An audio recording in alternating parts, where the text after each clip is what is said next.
We have a live caller. What is your name and or comment or question? Hi, it's John from Mississippi. Hello, And John. my question is, I understand why there's gridlock in our current Congress, and well, really, kind of, it's more than just the reason we have uncompromising Congress because they have uncompromising voters, in that it seems fairly easy, even amongst the hardcore left, that there's still malleability there, and that I don't really think any of them view their counterparts as inherently evil. Perhaps inherently ignorant, but not inherently evil. But the problem I have is, and I don't see a path forward, and maybe someone else does, is that what do you do? Because Republicans, the conservative side or whatever, they do believe that liberals and the left are evil. Now they really believe that in the literal sense, that they're evil faction. Many of them believe it's the work of the devil actually, and it's not hyperbolic. They actually do kind of hold that view. So how do you overcome that? Okay, so I would not, there are the evangelical Christians, as far as I know, who are calling things that they disagree with the devil. And their preachers can be very extreme. But even in that group of evangelical Christians, I know that there are people in that group who are supporting Bernie. So even though they're preachers, they are actually literally demonizing the left. There are people among them who do not buy into that, who can actually read the Bible on their own, and who call BS on the demonization of the other half of the country. As for the political side of it, the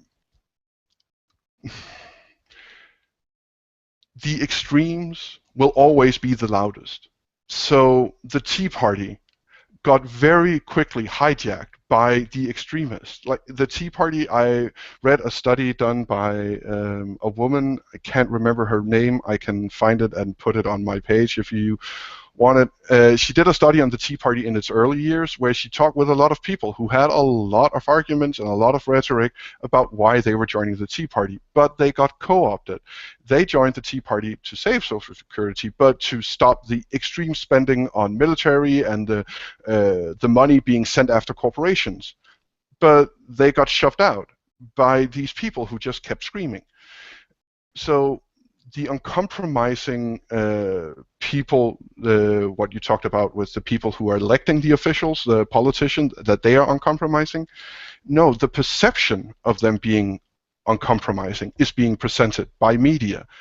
It's like the rally against hate and or fear that Jon Stewart held with Stephen Colbert, where they talked about that the corporate media is showing this war going on. If you go to Bill Maher's show, and when he goes off on a rant on Republicans, I mean, his vitriol in talking about every Republican is it's bereft of reality, because you cannot think that way about 170 million people that half the country are actually like what he's talking about.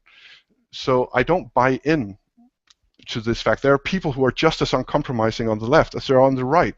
We always tend to view our own demons in a better light than we view other people's demons. So there are environmentalists who will talk about the environment, and if you try to just point out one error in their statistic, you're anti-science and you just need to shut the hell up. And if you're not voting only for the environment, you are an idiot and a danger to the planet. I mean, and that just ends the conversation. There are those people on the left as well. So I believe that is the fact that the media has promoted only those voices that is preventing any real conversation, because most people are in the middle. So thank you for your call, and thank you for your question. If you want to call in, we really want to hear from you.